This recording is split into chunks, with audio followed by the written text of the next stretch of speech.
Merci Franck. Non, c'était pas mal, hein, franchement. Il y a un délire, il y a un grain de peau. Les chéris, on va revenir sur mon interview. Et puis après, je vous présente mon pote, parce que je le présenterai après. Non, j'ai été sonné, là, j'ai pris. Perturbé, hein. Ah bah, j'ai pris dans la gueule. Les chéris. Allez, on va revenir sur mon interview entrevue. Les chéris, voilà, c'était ça. Et tout le monde m'en parle. Alors, on va revenir dessus, parce que je sais qu'il y a plein de questions que vous posez. Et c'est vrai que je me suis confié. Je fais très peu d'interviews, mais celle-ci, je me suis particulièrement confié. Regardez, et il y a Jérôme Goulon qui est là. T'es sur le périph' aussi, j'ai vu. Quoi? T'es sur le périph' en grand? Non, j'étais vraiment en voiture sur le périph'. On peut le faire rentrer, il n'y a pas de magnéto, donc allez-y. Jérôme qui est là, merci. Ouais, j'ai vu, c'est sympa. Elle est énorme. Ça va, mon Jérôme. Les gars, il y a un jazzman en régie ou quoi, là? Il y a le gars de l'Eurovision, Non, mais c'est vrai, c'était incroyable. Et merci Franck Capetto d'être venu quand même. Il nous a fait un beau cadeau, franchement. Franchement, très beau cadeau. Les chéris, bonjour Jérôme, comment ça va? Alors, vous êtes... Salut Cyril, tout va bien? C'est le taulier, hein. C'est lui. Et il y a plein de gens qui sont très très intrigués par cette interview que j'ai fait dans Entrevue. C'est vrai que j'ai vu qu'il n'y a jamais eu autant de vues sur les articles qui sont repris. Et c'est vrai que vous m'avez demandé mon chroniqueur préféré, par exemple. Oui. Il y a plein de gens qui disent pourquoi Gilles Verdez, pourquoi Gilles Verdez, pourquoi Gilles Verdez. Et ben parce que Gilles Verdez. Eh ben, voilà, parce que c'est la première personne qui m'est venue à l'esprit. Non, pourquoi Gilles Verdez? Parce que franchement, je pense qu'il est indispensable. Il revient avec le sourire, il est toujours très bien informé sur tous les sujets, donc c'est mon chroniqueur préféré, c'est ce que tu m'as répondu. Merci, hein. Ça fait plaisir, mon chéri. Vous m'avez touché, je vous ai envoyé un message, j'étais touché. Alors, je ne vous toucherai jamais, mais oui, ça me fait plaisir de vous avoir un petit peu. Non, mais c'est vrai, et en plus, c'est comme je t'aime, mon Gilles. C'est trop, mais c'est des mots qui font plaisir. Non, c'est vrai, ça fait plaisir. Il n'y a que vous qui êtes indispensable, voilà, nous. Pas du tout. Ah non, je te dis que non, que non. Ok, regarde, je t'ai même mis avec moi en face à Nouna, ça cartonne encore. Partout où t'es, ça cartonne. Non, mais c'est vrai, c'est incroyable. Les chroniqueurs qui me manquent, vous m'avez demandé aussi. J'ai dit Benjamin Castaldi. Oui. C'est vrai parce que c'est un ami et que je l'adore. Et Mathieu Delormeau. Et Mathieu Delormeau, parce que je le redis, et je le dis parce que voilà, il y a plein de gens aussi qui m'ont dit Mathieu Delormeau, je le dis. Mathieu Delormeau, quoi qu'il arrive, de toute façon, je l'aime. Voilà, il le sait, je l'adore, même s'il a attaqué Jacques Cardoz, etc. Mathieu Delormeau, c'est un artiste. Je vous le dis, non mais c'est vrai, c'est un artiste. C'est un artiste. Mathieu, il est comme ça. Un jour, il peut être au top. L'autre jour, voilà, il faisait toujours les efforts ici. Mais Mathieu Delormeau, on dira ce qu'on voudra. Pour moi, c'est le plus gros talent, et je le redis, que j'ai vu en télé.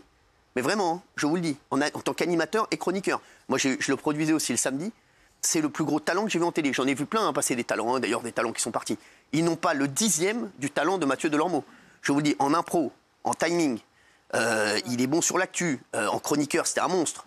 Il est très très drôle. D'ailleurs, c'était le plus drôle. Les chroniqueurs, je parle des animateurs que j'ai produits. J'ai produit des très grands animateurs. Hein. J'ai produit La Gaffe, j'ai produit Christophe de Chavannes, j'ai produit Coé, j'ai produit Julien Courbet.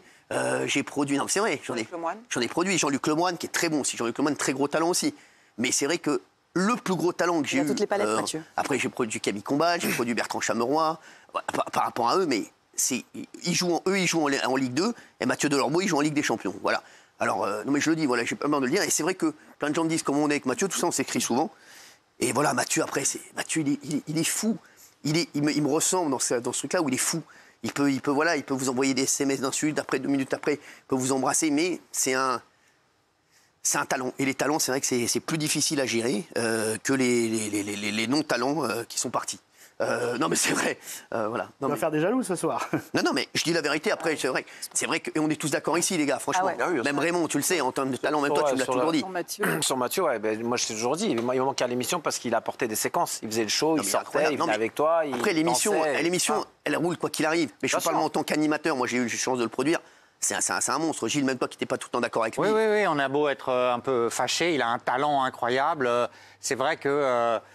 on avait l'impression parfois d'être à une séance de cinéma avec lui. C'était, il était parfois irrésistible totalement. Hein. Pourquoi Benjamin? Parce que c'est un mec qui a fait, je vous le dis, hein, c'est un mec qui a fait un des plus grands succès de PAF et qui est d'une humilité incroyable, Benjamin, qui a un amour de mec et qui avait aussi un talent incroyable. Hein. Je vous dis, dans les grands animateurs que j'ai produits, il y a Benjamin aussi, qui est un mec qui est très fort hein, en direct et tout.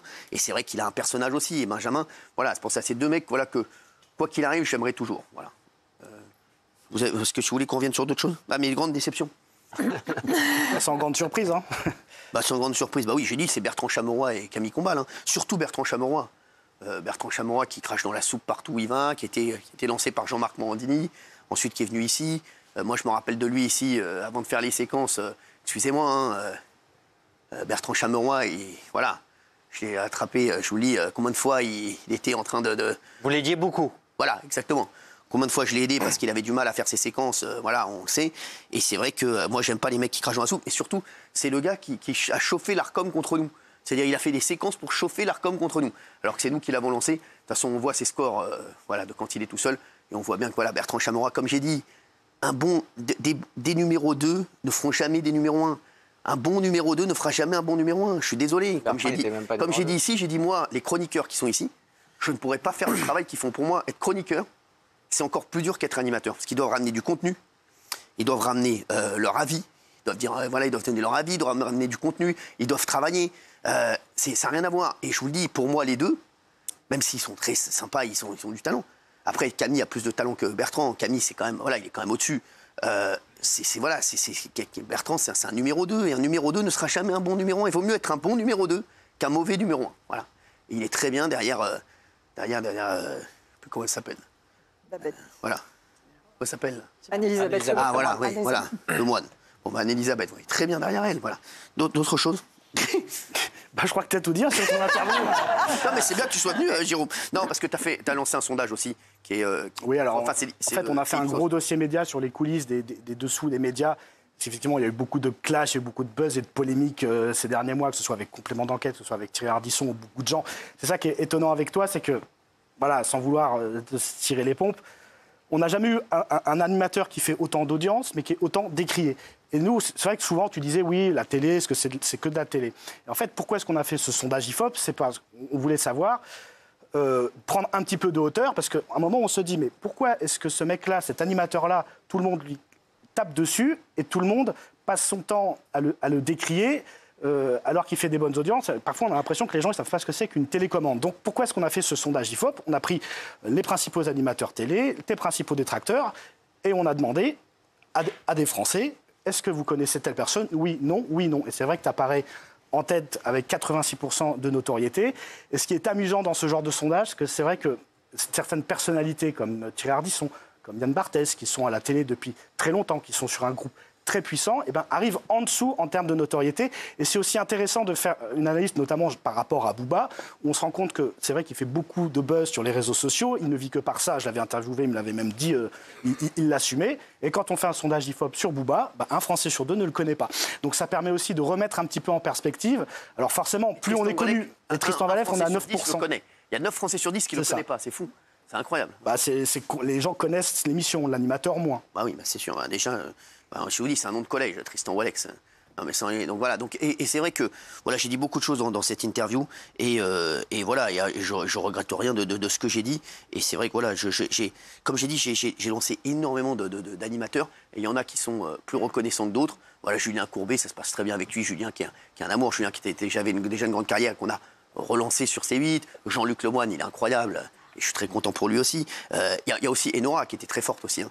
Voilà, Enora qui faisait un travail. Voilà, c'est Enora et Mathieu Delormeau, c'était 2 gros talents, voilà aussi. Et après, voilà, après il y en a plein. Il y a le Palmacho aussi qu'on a lancé sur C8. Et c'est vrai qu'il y en a qui le disent, sont reconnaissants, puis il y en a qui sont moins reconnaissants. Mais tu sais qu'il y a plein de gens qui nous écrivent, ils nous demandent, mais il est dithyrambique envers Castel, dit envers Delormeau. Est-ce qu'ils vont revenir? La question que les gens nous posent. Alors franchement, vraiment. En tout cas, la porte est toujours ouverte pour eux, quoi qu'il arrive. Mathieu et Benjamin, quoi qu'il arrive, la porte sera toujours ouverte pour Mathieu et Benjamin. Après, Mathieu, je crois que vraiment, il a envie de partir sur autre chose. Et Benjamin, j'étais encore avec lui ce week-end. Benjamin, voilà, il reviendra quand il aura vraiment besoin d'argent. Et il sait qu'on sera toujours là pour l'accueillir. Non, mais là, ça marche bien. Il fait sa pièce, il va la vendre à l'étranger et tout. Voilà, mais c'est un super pote. Et voilà, et c'est vrai qu'il nous regarde tous les soirs, Benjamin. Et c'est vraiment un ami. C'est vraiment c'est un ami. Voilà, en tout cas, c'était très sympa de faire cette interview. Et c'est vrai qu'elle a fait énormément parler. Vous parlez aussi de l'Arcom. Oui. Vous dites dans votre... Non, j'ai parlé aussi de Pascal Praud. Ouais. Oui, tu dis que c'est l'animateur qui a le plus de couilles du PAF. Et c'est vrai que quand je te pose la question pourquoi est-ce que tu es autant détesté, autant décrié par certaines personnes qui ne sont pas tendres avec toi, tu me réponds... Moi, j'ai la particularité, c'est que je ne suis pas lisse, je donne mon avis. Alors, c'est sûr qu'il y a des animateurs comme Camille Combal qui ne donnent pas d'avis. Donc, forcément, quand vous ne donnez pas d'avis, vous ne pouvez pas être détesté. Et c'est là que tu me cites effectivement Pascal Praud en me disant il y a les 2 animateurs les plus courageux du PAF, c'est Pascal Praud et moi, on dit ce qu'on pense, ça plaît pas, mais au moins, on prend des risques. Pour moi, le plus, je vous dis, hein, le mec, vous savez, je vais vous dire, il y a des décennies en télé. En 2000, c'était Coé. C'était l'animateur 2010, 2020. Je pense que c'était moi qui ai émergé. Ouais. Après, et pour moi, c'est ce qui est fou parce qu'il est plus âgé que nous, Pascal. Vraiment, c'est une autre génération. Mais 2020, pour moi, l'animateur qui a émergé, journaliste, c'est Pascal Praud. Pour moi, vraiment, il a émergé et je trouve qu'il a fait. Voilà, c'est le seul animateur où je me dis, putain, franchement, il est fort. Voilà, que je sois d'accord avec lui sur des sujets ou pas, je me dis, il est fort. Je suis désolé, il amène un truc, il donne son avis, il est très fort dans ses réparties, dans ce qu'il écrit. Après, je suis pas toujours d'accord avec lui sur plein de choses, mais il le sait, on en parle tous les deux. Mais en tout cas, c'est un énorme talent. Voilà, on verra ce qu'on a. C'est le dernier talent qui a émergé en télé. C'est vrai qu'il n'y en a pas beaucoup, mais pour moi, c'est ni Camille Combal, ni Bertrand Chameroy, ni... Vous aimeriez le produire, Pascal Praud ? J'adorerais Pascal Praud, j'adore. Bah, c'est un monstre. Vous savez, un jour, je lui ai dit, tu sais quoi, ce qu'il faudrait qu'on fasse un jour, c'est qu'on fasse 18h Pascal Praud, 19h moi, et 20h, 22h Praud et Hanouna. Ah ouais. Je lui ai dit là on pourrait bien se marier. Comme c'est vrai qu'on a plein de trucs, on a des avis divergents sur plein de choses. Au contraire, c'est encore mieux parce qu'on pourrait en plus en parler tous les deux. Mais pour moi, c'est le talent, le dernier talent qui a émergé. Je le dis franchement. Après voilà, après lui, il donne son avis. Et aujourd'hui, je le dis. Pourquoi aussi vous dites voilà, c'est vrai que moi, je donne mon avis aussi bien sur la politique que sur des idées. Pourquoi aussi, et c'est ce qui fait aussi aujourd'hui que Pascal Praud a émergé. Je suis désolé, hein, Camille ou Bertrand, ils donnent pas leur avis, mais je pense qu'ils n'ont pas envie de le faire. Et qu'aujourd'hui, des petites blagounettes comme ça qu'on peut faire sur une séquence de 10 minutes, de 5 minutes, ça passe, mais sur toute une émission. À un moment, aujourd'hui, les gens, on voit toutes les émissions qui marchent sont des émissions d'actu, avec du divertissement, c'est des émissions d'actu. Si je prends la deuxième partie de soirée de Camille Combal que j'ai regardée, je vous dis, j'ai vu même mon pote Dominique Farrugia dedans. Je lui ai dit, parce que je l'adore, Dominique, je lui ai dit, t'as rien à faire là-dedans, voilà, c'est pas de ton niveau. Excusez-moi, mais c'est vrai que c'est une émission où le problème, ils essaient de faire de l'actu, mais ils n'aiment pas l'actu, c'est pas leur truc. Pascal Praud, il aime l'actu. Laurent Ruquier, il aime l'actu. Il faisait de l'actu. Donc aujourd'hui, quand tu veux faire un truc qui n'est pas ton truc, et aujourd'hui, les mecs qui font deux petites blagounettes comme ça, par-ci, par-là, et Bertrand Chameroy, le gros problème qu'il a, j'ai vu son émission aussi, le pauvre, voilà, qui a fait des scores, d'ailleurs même pas le pauvre, parce que j'ai aucune pitié pour lui, qui a fait des scores catastrophiques. Bertrand Chameroy, il travaille pas, je le savais quand il était ici, il travaille pas du tout. Et 2, il a aucune profondeur. Donc voilà. Donc à part faire 2 vannes, voilà, au café du commerce, au café du coin, voilà, après derrière, c'est vide. Donc voilà. Donc à un moment, vous savez, le ballon de baudruche, il se dégonfle très vite. Donc voilà. Donc aujourd'hui, Pascal Praud, oui, ça c'est un talent. Et les autres, non, ne sont pas des talents. Et d'ailleurs, on le voit. Les téléspectateurs, ils s'y trompent pas. Hein. Qu'ils aiment ou qu'ils n'aiment pas, aujourd'hui. C'est les gens. Il y a Akhenaton qui disait, je crois qu'il disait, vaut mieux une personne qui t'adore que 10 personnes qui disent je m'en fous, ouais, c'est sympa. Bah eux, je pense que c'est ça. Voilà, aujourd'hui, moi, je préfère avoir, et je sais qu'il y a des gens qui sont à fond derrière moi et qui sont hyper fidèles. Et d'ailleurs, je les remercie parce que quand on voit les scores du week-end, c'est incroyable. En 2 semaines, les scores qu'on fait. Et c'est vrai que voilà, je voudrais te remercier les téléspectateurs, le public, qui sont très très fidèles et qui sont là, qui me suivent dans toutes mes émissions. Et voilà, et donc moi je préfère être tranché, quitte à, voilà, moi on le voit, voilà, aujourd'hui il y a plein de gens qui me disent, ouais, tu fracasses la France Insoumise tous les jours. La France Insoumise, c'est, voilà, c'est après ce qui s'est passé avec Louis Baudard, après ce qu'ils ont fait dernièrement, la France Insoumise, c'est eux qui se sont mis hors jeu. Voilà, je le dis. Après on me dit, oui, tu reçois, on m'a dit que je recevais beaucoup Zemmour. Zemmour, ça fait je sais pas combien d'années, fait combien de temps qu'il n'est pas venu chez nous, je crois, il est venu une fois cette saison. Éric Zemmour, mais on recevait Zemmour parce qu'il était dans l'actu. Et il va forcément. Il va sur LCI, il va sur BFM, il va partout. Voilà, il va partout. Mais quand voilà, j'ai vu qu'il y avait une chercheuse du CNRS qui a encore parlé de moi, la Claire Sécaille. Mais parce que les gens essaient de faire du buzz sur moi, ce que tu dis, comme voilà, la notoriété fait que les gens essaient de faire du buzz sur moi, essaient de se servir aussi parfois de mon nom pour faire parler d'eux. Mais bon, après, ça me dérange pas. Après, voilà. Mais aujourd'hui, il y a une hypocrisie, je le dis aux téléspectateurs même au niveau journalistique. Aujourd'hui, voilà, on a vu mes scores de week-end. Il y a un site qui s'appelle Pure Média. Regarde. Ouais. C'est incroyable parce qu'ils font comme si l'émission n'existait pas. Parce que comme ils ne veulent pas dire que l'émission a marché, et par contre, ils lèchent les boules de TF1 toute la journée, et donc il y a des gens qui sont à la botte du groupe TF1 en médias, ce qui n'est pas votre cas d'ailleurs, bravo, vous êtes à la botte de personne, ni de nous, ni de personne. Et c'est vrai que voilà, et donc ils essayent, et comme j'ai vu, il y a eu une interview de Tristan Walex dans le Parisien aussi, voilà, ils sont contre nous, mais on s'en fout. Nous, on fait notre vie, on fait notre truc, et je peux vous dire, on les fait beaucoup plus chier qu'ils nous font chier. Mais ce que j'aime, moi, ce qui me rend fou, c'est que ces journalistes qui nous fracassent, ils se permettent de m'envoyer des SMS pour me dire « Tiens, Cyril, est-ce que tu veux venir faire une interview ?» Donc bien sûr, forcément, je leur réponds toujours va te faire foutre. Voilà. Non, forcément. Toujours dans la corde. Un bonbon. Voilà. Et c'est vrai que les gens sont fous parce qu'ils osent tout. En fait, et c'est à ça qu'on reconnaît les cons. Ils osent tout. Voilà. Et aujourd'hui, c'est vrai qu'il y a un truc, c'est que je le vois, c'est que les gens, ils se permettent tout. Et aujourd'hui, voilà, on le voit bien. Il y a deux camps, hein, et il y a les gens qui nous tapent dessus. Et les gens essaient de nous taper dessus de plus en plus parce qu'ils essaient de nous éliminer, parce qu'on dérange, parce que forcément l'émission cartonne. Et j'ai vu un article du Monde, tiens, de celle qui était, j'avais mis la dernière fois sur Twitter, je ne sais plus quoi, responsable. Comment elle s'appelle? Je sais plus. Elle était énervée qu'on ait écorché son nom. D'ailleurs, je lui ai laissé un message hein, sur Twitter en DM.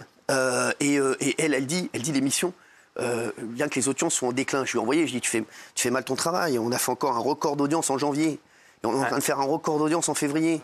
Mais ils font tout pour dire tout et n'importe quoi. Et aujourd'hui, le métier de journaliste, et je te dis ton métier, Jérôme, il est en danger parce qu'il y a tellement de gens qui disent n'importe quoi et qui sont aujourd'hui... Le métier de journaliste, c'est être impartial. Et aujourd'hui, les journalistes disent tout et n'importe quoi en choisissant leur camp et c'est devenu incroyable. Et moi, je combattrai ça. Et c'est pour ça que je vais te dire, je continuerai à les combattre. Et je continuerai à leur laisser des messages, je continuerai à les faire chier. Oui, avant, les grands animateurs, les stars, Drucker, Foucault et tout ça, ils ne donnaient pas leur avis. Non, c'est sûr. D'accord, donc ça c'est nouveau, c'est-à-dire que vous et Pro, quelque part, vous arrivez, vous êtes animateur et en plus vous donnez notre avis. Et en plus vous n'avez pas la carte, parce que vous n'êtes pas journaliste à la base, et Pro il vient du sport. Donc abomination, parce que lui il vient du sport, donc il n'a pas la légitimité à parler de politique. Parce que forcément c'est un peu un précaré où voilà, on se coopte et en fait tu as le droit de parler de la politique parce que tu viens de là et tout ça. Donc il y a un peu un procès aussi de...